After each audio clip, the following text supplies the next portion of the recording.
One of these, this one here, is going to be X position of the player. So we can get rid of that myself. X position of player minus X position of myself. Now how do we refer to the player?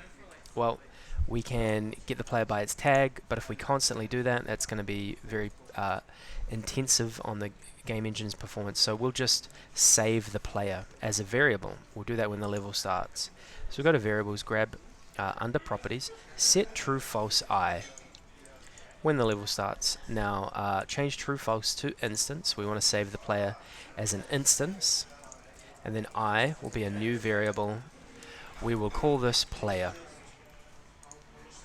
Now we can't refer to the player by its tag, so we'll go to sensing, under tagging, first instance by tag player. The player has the player tag on it. Now in here, when we're getting the position of the player, we just go to variables, instance player, pop that in there. Let's test this out, see if the camera starts to move towards the player. So we'll click play and then we'll save this as camera controls.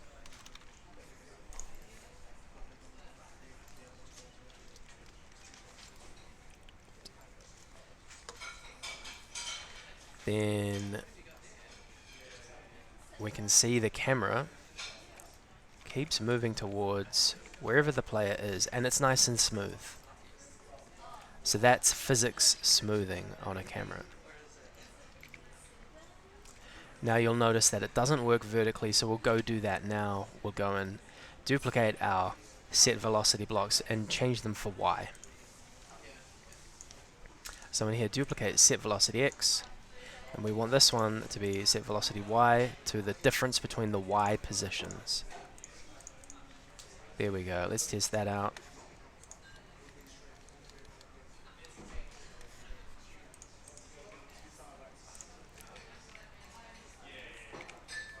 And that camera movement is nice and smooth. Now, it might be a little bit too slow for your liking. It might be possible for the camera to run off screen like that. So we can speed up the camera a little bit.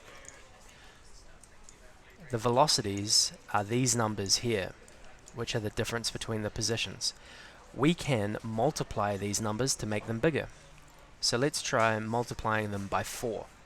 So we'll go to operators, we'll get our blank plus blank block, change addition to multiplication, and then we want to put a number in there. We want to say times by 4, or 5, or 2, up to you. And we want to do this twice. We want to multiply the X velocity and multiply the Y velocity. Let's play that now.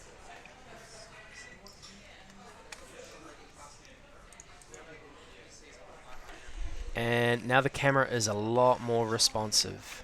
So have a play with that multiplier number and see what feels right for you.